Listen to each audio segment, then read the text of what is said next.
The default position of Islam, as I would always say to students, is that both men and women are equal before God. God, Allah being the master and all are His creation, He does not distinguish between a male and a female based on gender. In fact, from an Islamic paradigm, God does not distinguish between human beings based on their color, based on their race, based on their ethnicity, but rather He looks at their hearts and their actions.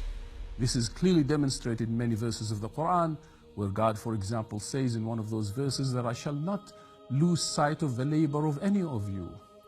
Whether men or women, if you do righteous deeds, you will be rewarded for it.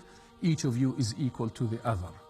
In fact, almost 14 centuries ago, Islam recognized the rights of women as God-given rights that are not subject to the whims of man, not subject to the dictates of politics and the pressures of society. In fact, Islam, in a sense, revolutionized the way women were viewed legally, spiritually, religiously, and otherwise. And it came and granted them sweeping and specific rights, right to inherit property, for instance, the right to consent to marriage, to stipulate conditions in the marriage contract, to seek divorce, and it also recognized her as an independent human being, economically, legally, spiritually, and otherwise.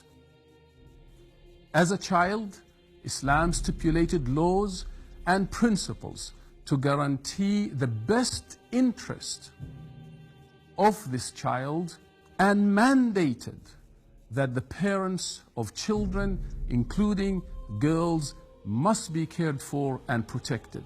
If you were to look at this in the context of what was happening in Arabia pre-Islam, they used to feel shame when they were given a baby daughter. And in fact, they used to practice infanticide or the burying of daughters alive. Right at the outset of Islam, the burial of daughters alive was eradicated.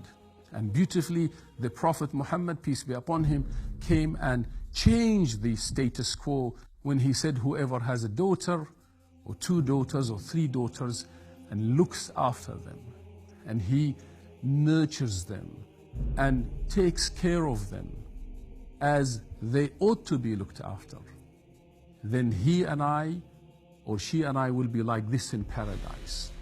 In doing so, he elevated the position and the status of girls and subsequently of women.